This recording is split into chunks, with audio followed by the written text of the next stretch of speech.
Alright people, so we did the Grey Demon fastest clear, which is 2 turns. We did the Howlex Demon fastest clear, which is 4 turns. Now it's time to do Speak of the Devil, the Red Demon. The fastest time you can clear this boss is 3 turns, which I'll be showing you. It's very free to play friendly as well, just as long as one of you has the blue Elaine. I'm very certain people are going to have the Eastern. Where is the Eastern? This one right here. I'm very certain people have her. If you don't have her, then you probably never summoned for the last 6 months. But this blue Elaine, maybe you have her, maybe you don't. Hopefully you know someone who does have her, because we are going to need her for that nice little attack buff. But we'll be using a double the one Escanor for this, and I'll go ahead and show you what's up. So before we begin, just double check, make sure you are subscribed to my channel.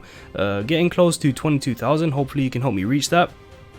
Just so you don't miss out on any of my future content, whether it's PvP videos or guides like these. Leave a comment down below of what you think of this team. It's definitely the best one. You know, I'm only going to give you the best strategy, but let me know what you think, and leave a like on the video.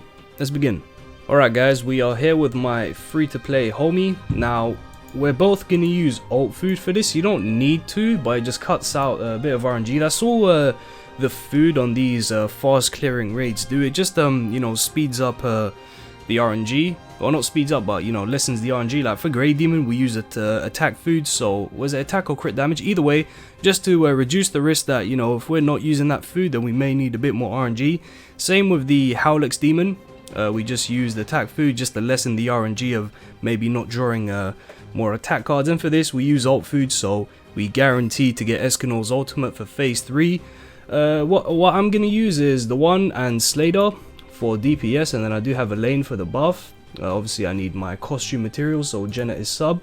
My homie is going to use Barn for the defense related stat debuff, Easton for the other buff, and his free to play 1/6 the one Escanor. He also has Jenna sub for that extra costume. We're basically gonna one turn the boss in phase 1 and 2, and then phase 3 we just ult the guy, kill him, easy as that. Let's begin. Alright, so luckily this boss fight has the same pattern where you can just do the same thing. We both double buff. He's going to apply Barn debuff, and then he's gonna, well, I told him to bonk with his Escanor. Yep, he will bonk.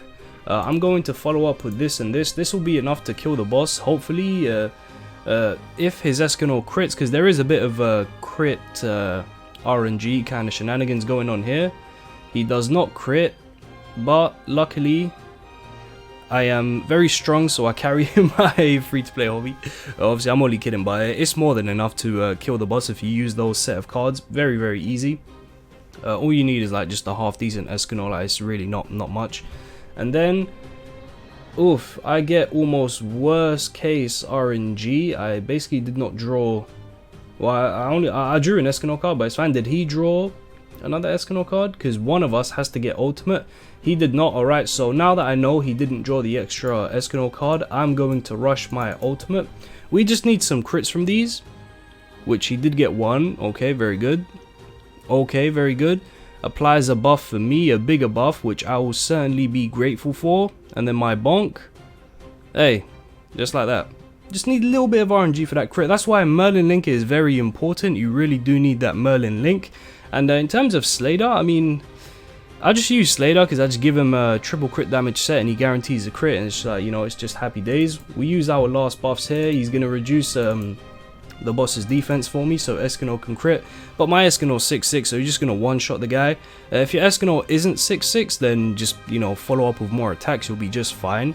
You know, all these buffs should give Escanor a really nice crit chance, and obviously buff his attack stat very, very largely, as we hit him for 923, which would translate to over 1.8 million damage. So yeah, very very overkill, but you know, it's more than enough.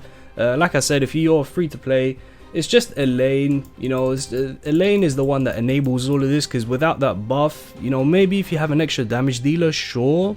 But I don't know, I haven't tested to see. But yeah, that's it's as simple as that.